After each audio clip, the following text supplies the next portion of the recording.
Namasté et bienvenue. Ici Nicole. Tout de suite après votre écoute de ce balado, je vous donne rendez-vous sur nicolebordelot.com. Vous y découvrirez des méditations, des webinaires, des vidéos, des pistes de réflexion, des outils, mes livres, mais aussi mon agenda concernant les événements et les retraites à venir afin que nous puissions poursuivre cette aventure ensemble. Merci et bonne écoute.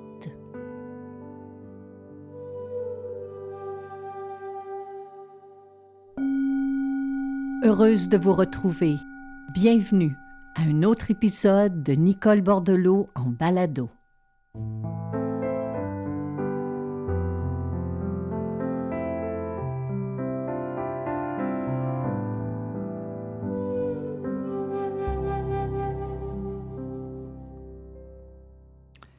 J'aimerais vraiment être en votre présence en ce moment ou que vous soyez ici dans ce studio avec nous parce que j'ai devant moi des lettres, des cartes, des copies de courriels, de messages que nous avons reçus dans les dernières semaines.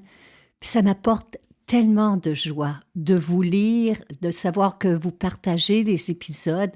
D'ailleurs, à cet effet, celui qui portait sur la colère fut l'un des plus écoutés et partagés des dernières semaines. Et aujourd'hui, pour faire suite à cet épisode, je vous propose une dimension toute différente, qui est celle de la joie. Je ne sais pas où vous étiez en ce 8 avril 2024, mais pour beaucoup d'entre nous, au Québec du moins, nous avions les yeux tournés vers le ciel. C'était un après-midi des plus beaux parce qu'il n'y avait aucun nuage, du moins là où nous étions. Et tout le monde avait le souffle coupé devant un spectacle aussi grandiose que celui d'une éclipse solaire. Et honnêtement, je ne savais pas trop à quoi m'attendre. Mais jamais je n'aurais pu imaginer à quel point cet instant où la lumière a commencé à changer, où petit à petit, la lune qui courtisait le soleil s'est placée devant lui, où la noirceur est tombée, où la température d'un seul coup a baissé de plusieurs degrés, où les oiseaux se sont tus autour de nous, j'ai compris au moment même que je vivais quelque chose d'inoubliable, que je faisais l'expérience d'un moment rare et précieux, non seulement en raison de ce spectacle grandiose que j'avais devant mes yeux, mais aussi de ce lien d'humanité qui me reliait dans l'instant même à des milliers d'autres qui vivaient la même chose que moi. J'en ai pleuré d'émotion, j'en ai pleuré de joie. Alors cette semaine, mes chers amis, je vous propose d'explorer ensemble les dimensions de la joie.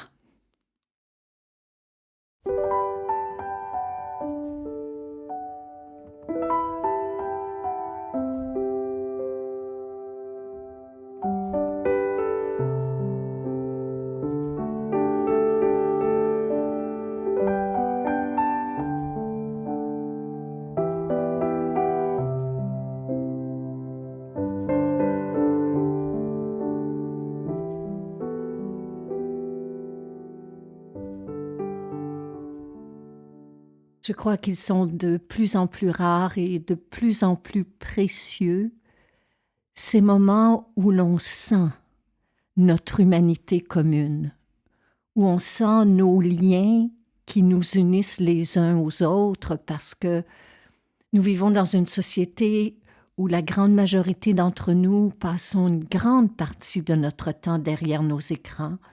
Nous vivons dans des sociétés qui prônent l'individualisme.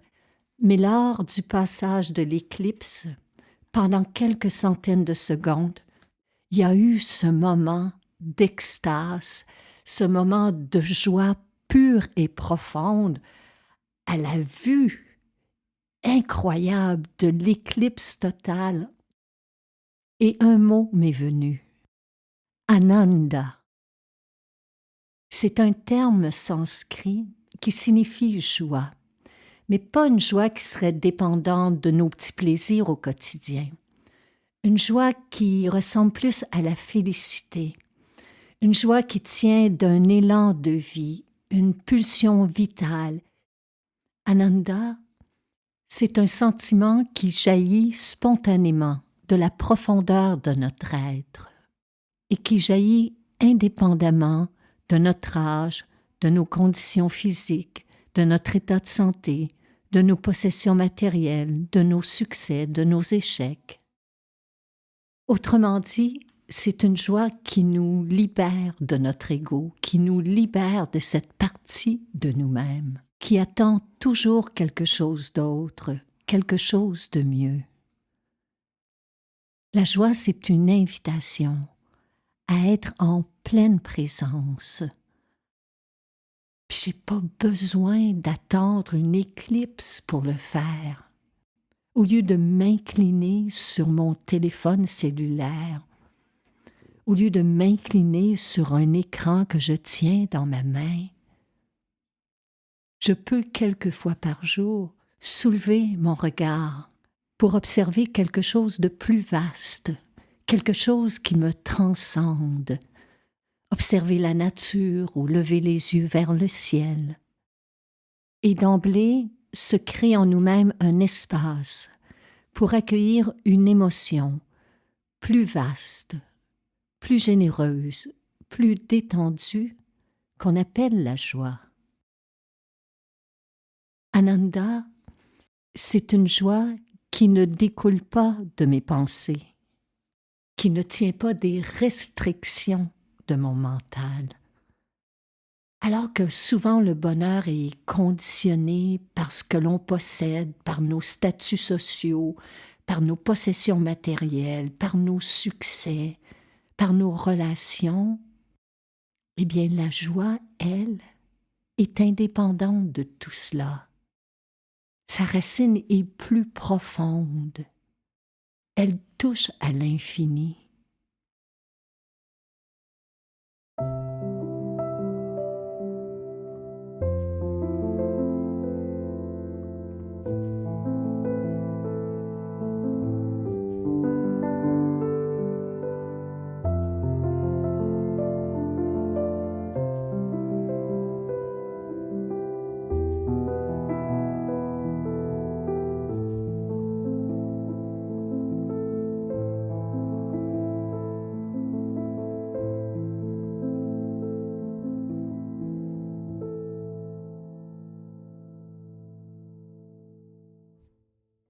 J'aimerais vous offrir une pause contemplative tirée de Retrouver l'essentiel. Et c'est un peu comme si c'était la joie qui vous écrivait ces mots et qui vous disait « Où cours-tu ainsi? Après qui? Après quoi? Ne sens-tu pas que plus tu t'agites, plus tu t'éloignes de l'essentiel? Dis-moi, à quand remonte la dernière fois où tu as pris un moment pour être là, pour revenir en ton centre? Qu'importe la réponse, car pour moi l'important c'est que tu sois là, simplement, maintenant. Alors assieds-toi, respire dans ce silence, apaise-toi dans cet état de confiance. Ce qui compte en cet instant même, c'est que tu restes. Reste là. Reste avec toi. Et la joie suivra.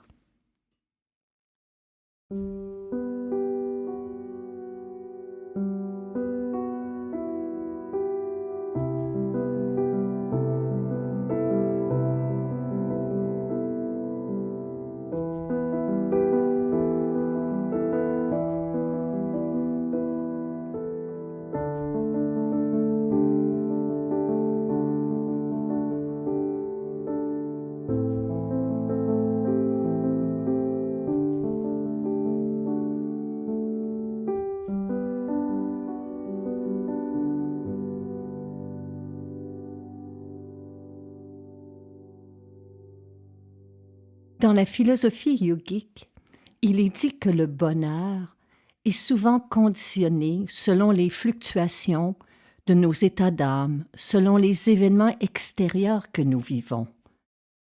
La joie, elle, peut être sans cause, indépendante de ce que nous vivons. En revanche, le bonheur est souvent, lui, relié directement à la satisfaction de nos désirs, de nos envies, de nos accomplissements. Il existe dans un état de dualité. Mon bonheur vacille et oscille selon le plaisir que je ressens ou la douleur que je ressens, selon mes gains, mes pertes, les critiques ou les compliments que l'on m'attribue. En revanche, Ananda est un état de non-dualité. Il n'y a aucune distinction entre moi et les autres, entre moi et l'univers. La force de la joie, c'est celle de repousser les frontières de notre mental. C'est celle qui ne tient pas à l'accumulation de nos connaissances, de notre savoir. C'est celle qui nous libère de nos ambitions, de nos présomptions. Et je pense que cet état d'être, on pourrait le retrouver plus souvent. Et là, je ne vous parle pas seulement de ces moments d'exception, de ces moments sensationnels, de ces expériences extraordinaires que nous vivons. Je vous parle aussi de moments tout simples, où nous sommes en présence de quelqu'un qu'on aime, de quelqu'un qu'on apprécie, ou lorsque nous sommes en présence de la nature et que nous apprécions ce que nous vivons sans porter de jugement de valeur. À ces instants-là, il y a un sentiment de complétude et d'unité qu'on appelle Ananda. Puis je sais qu'il y a des gens qui vivent des moments plus difficiles. Je sais qu'il y a des gens présentement qui se disent « La joie, ce n'est pas pour moi », en raison de ce qui me manque, en raison de ce que j'éprouve, en raison de ce que j'expérimente. Mais c'est faux. La joie peut cohabiter avec un autre état d'âme. Elle ne demande pas l'exclusivité comme le fait le bonheur. Elle peut cohabiter en harmonie avec le chagrin, avec la tristesse. Le cœur humain est assez vaste pour contenir les deux états d'être. La joie n'est pas un état de dualité. Dans son livre « La puissance de la joie », mon ami Frédéric Lenoir fait référence à une sagesse de la joie qui assume toutes les peines de l'existence, qui les embrasse pour mieux les transfigurer. Il parle d'une sagesse fondée sur un consentement à la vie, à toute notre vie. La joie ouvre un chemin en soi, qui s'ouvre à l'aventure de ce moment, à l'aventure de tenter une nouvelle expérience, à l'aventure d'exprimer notre créativité, à l'aventure de laisser courir notre imaginaire. Et je pense que la joie suivra. Même timidement, même incomplètement, elle sera là.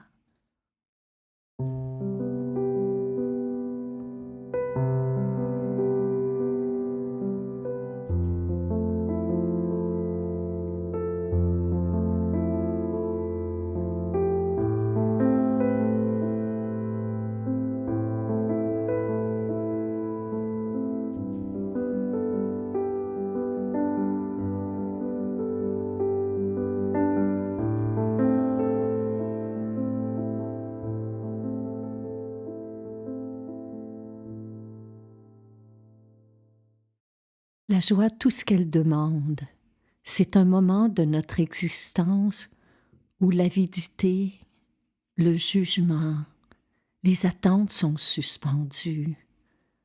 Un moment où on se réapproprie un regard qui est frais, qui est authentique.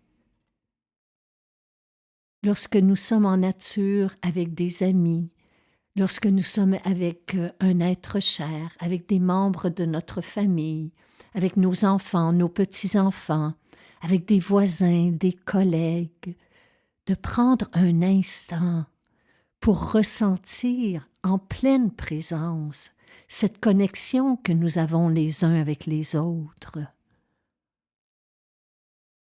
C'est se concentrer pleinement sur l'expérience de l'instant présent, sans laisser notre mental fuir vers le passé ou le futur. C'est cultiver la gratitude, le contentement pour ce qui est là, en cet instant même. Pour vivre la joie, il faut laisser place à la spontanéité. Il faut sortir de l'attente. Il faut oublier les injonctions, les qu'en dira-t-on, les comparaisons, toute notion de performance, de production, de perfection. En chaque être humain, il y a cette capacité d'expérimenter pleinement le moment présent. On peut retrouver cette joie pure et enfantine. Il faut sortir de notre mental. Il faut s'extraire de nos exigences, de nos attentes. La joie, c'est une manière d'être qui inclut tout, absolument tout ce qui est. Je crois que chez tout être humain, la joie est un besoin intemporel, universel. Peu importe le nom qu'on lui donne, c'est celle qui se reconnaît en soi et en l'autre. Je pense qu'en ce sens, la joie fait partie de notre essence spirituelle.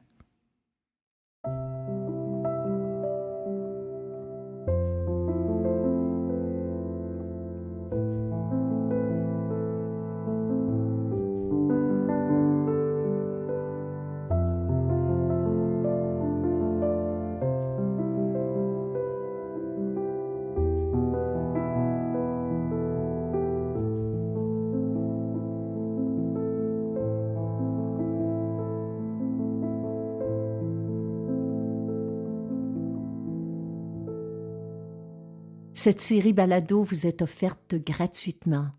Toutes les fois où vous soulignez votre appréciation à l'aide de 5 étoiles et que vous écrivez un commentaire sur les différentes plateformes, cela nous encourage.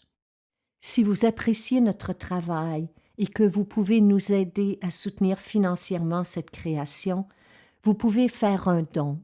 Toutes les manières de le faire sont inscrites après la définition de chaque épisode. À l'avance, un grand merci.